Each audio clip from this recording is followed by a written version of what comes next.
ایسے لوگ ہیں جن کی وجہ سے وہ اس کی جو صحبت ہے وہ خراب ہو جاتی ہے, پھر بھی تو نافرمانی کی طرف وہ چلا جاتا ہے. پھر ایسے حالات میں پھر جب بچہ نافرمان ہو گیا ہے تو کون سے ایسے وظائف ہیں جو آپ کو لگتا ہے کہ بہت زیادہ کارآمد ہے اور بچوں کے لیے پڑھنے چاہیے والدین کو؟ جی جیسا آپ نے کہا this is one of the reason, مطلب ہے کہ یہ ایک ریزن ہو سکتی ہے کہ آپ پریکاشنری میئر لیں گے تو آگے آپ اللہ سبحانہ و تعالیٰ کے سامنے اپنی جو اللہ تعالیٰ نے آداب سکھائے ہیں ان کو لے کے آگے چل رہے ہیں. دوسری بات جیسے آپ نے کی صحبت کی بات کی تو وہ تو ہو جاتا ہے, جیسے حضرت نوح علیہ السلام اللہ کے نبی تھے اور ان سے بڑھ کے اللہ کا تابع دار کون بندہ ہو سکتا ہے, تربیت کرنے والا کون ہو سکتا ہے, تو ان کا بیٹا جو ہے وہ ہدایت پر نہیں آیا. تو وہ بعض دفعہ اللہ سبحانہ و تعالیٰ کی طرف سے آزمائش بھی ہوتی ہے کہ اللہ اولاد کے ذریعے سے آزمائش ہو جاتی ہے, یہ اللہ کی حکمتیں اللہ تعالیٰ بہتر جانتے ہیں. ایسی صورت میں ایک تو ہے کہ عمومی دعا اللہ سبحانہ و تعالیٰ سے کرنی چاہیے, اور ایک خاص دعا جو قرآن مجید میں بھی ہمیں ملتی ہے کہ ربنا ھب لنا من ازواجنا وذریاتنا قرۃ اعین واجعلنا للمتقین اماما, کہ اللہ رب, اس کی میں ترجمہ بھی آپ کے سامنے پڑھ دیتا ہوں کہ ربنا ھب لنا من ازواجنا وذریاتنا قرۃ اعین, اے اللہ ہماری بیویوں کو اور ہماری اولاد کو ہماری آنکھوں کی ٹھنڈک بنا دے, وجعلنا للمتقین اماما, اور ہماری اولاد کو متقین کا امام بنا دے. تو یہ خاص دعا قرآن مجید کے اندر جو اللہ سبحانہ و تعالیٰ نے ذکر کیا ہے کہ اس کا زیادہ سے زیادہ اس کو پڑھا جائے کہ ربنا ھب لنا من ازواجنا وذریاتنا قرۃ اعین.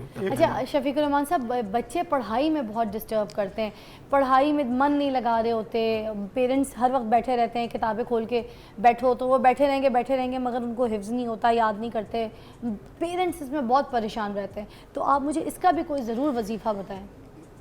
اس کے لیے رسول کائنات صلی اللہ علیہ وسلم کی تعلیم اکرموا اولادکم, سب سے پہلے اولاد کو اپنی قربت اور محبت دو, اپنے وظیفے سے پہلے قربت اور محبت دو, اور پھر اس کے بعد علموا اولادکم, اپنی اولاد کو تعلیم سکھاؤ. اور وہاں سیدنا عبداللہ ابن عباس رضی اللہ تعالیٰ نے اللہ کے رسول کے سامنے شکایت کی کہ میرے حافظے کا مسئلہ ہے, تو اللہ کے رسول نے ان کے سینے پہ ہاتھ رکھا. تو والدین کے لیے چاہیے, کوئی باپ اور کوئی استاد ایسا نہیں ہونا چاہیے جو بچے کو اسکول میں بھیجے یا اسکول کی تعلیم دے وہ یہ دعا نہ پڑھتا ہو. اچھا, اللہم علمہ الکتاب, اللہم علمہ التاویل, اے اللہ دنیا کائنات کی تمام کتابوں کا اس کو علم عطا فرما, دنیا کائنات کے تمام اس کے اوپر ظاہر باطن کو کھول دے. سیدنا عبداللہ ابن عباس رضی اللہ تعالیٰ نے فرماتے ہیں اس دعا کی برکت کے بعد قرآن کی ایک آیت بھی ایسی نہیں تھی کہ جس کے مفہوم اور جس کے معنی اور مفاہیم کو میں جانتا نہ ہوتا. اچھا, یہ دعا بہت ہے. اللہم علمہ الکتاب, اللہم علمہ التاویل. اور ایک اگر بچے کو ظاہری طور پہ اگر بھی اچھا پرفیکٹ ایک پڑھا لکھا انسان بنانا چاہتے ہیں اور اسی طرح اس کے اوپر معاشرہ بھی کھلے, اس کے لیے ایک اور بہت پیاری دعا ہے, اللہم فقہہ فی الدین, اللہم فقہہ فی الدین. یا اللہ یہ ٹیبل کو ظاہر سے نہ جانے, یہ کتاب کے الفاظ کو نہ جانے, کتاب کے الفاظ کے اندر جو چھپا ہوا علم ہے, الفاظ کے اندر جو چھپی ہوئی خیر ہے, اس خیر کا بھی عالم ہو اور ان کے الفاظ کا بھی عالم ہو. کیونکہ کوئی بھی پیرنٹ یہ نہیں چاہتا بچہ رٹافیکیشن سے پاس ہو جائے, اور رٹافیکیشن کے بعد پھر یہ جو پھر دوڑ میں جب کھڑے ہوتے ہیں نا تو پھر معاشرے میں پھر یہ پیچھے رہ جاتے ہیں. ایک بہت بڑی دعا ہے, یا معلم ابراہیم علمنا, اے ابراہیم کے استاد معلم مجھے بھی علم سکھا جیسے تو نے ابراہیم کو سکھایا. کیا بات ہے. ابراہیم دنیا کائنات کے بہت بڑے اچھے سپیکر تھے اور لاجک کے اعتبار سے ان سے اچھی دلیل دینے والا کوئی دنیا میں نہیں. جو پچھلی آپ نے دعا بتائی تھی وہ کس طریقے سے پڑھنی ہے؟ اول آخر درود شریف میں بند کرنے کے بعد اول آخر درود پاک پڑھیں اور صبح شام 7 دفعہ پڑھ لیں, عدد اس کا متعین نہیں ہے. ٹھیک ہے. اور اسی طرح بچے کے سینے پہ چھاتی پہ ہاتھ رکھ کے پڑھنی ہے. اور اسی طرح ربی زدنی علما, ٹھیک ہے, اللہ اسے علم ہی نہ دے, اسے علم بھی دے اور علم نافع دے. اچھا, علم نافع وہ ہوتا ہے اللہم انی اسألک علما نافعا.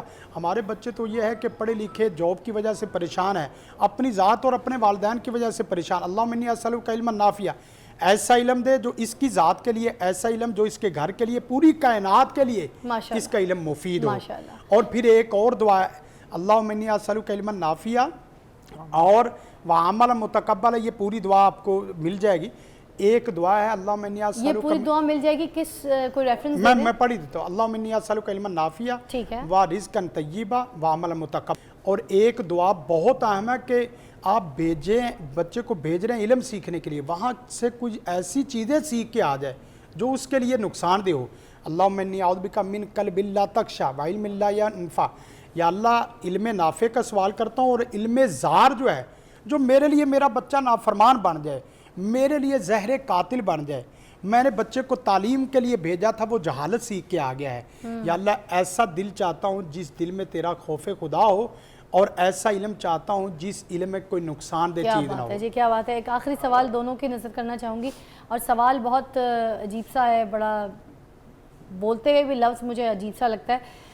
کچھ ایسے بچے بھی ہیں جو اپنے والدین کے اوپر استغفر اللہ نعوذ باللہ تشدد کرتے ہیں، اپنے والدین کو مارتے ہیں، پیٹتے ہیں، زنجیروں سے باندھ کے ان کو ایسے گرلوں سے کھمبوں کے ساتھ ایسے اس بڑھاپے میں ایسے رکھتے ہیں اور ان کو تکلیف دیتے ہیں، ان پہ تشدد کرتے ہیں۔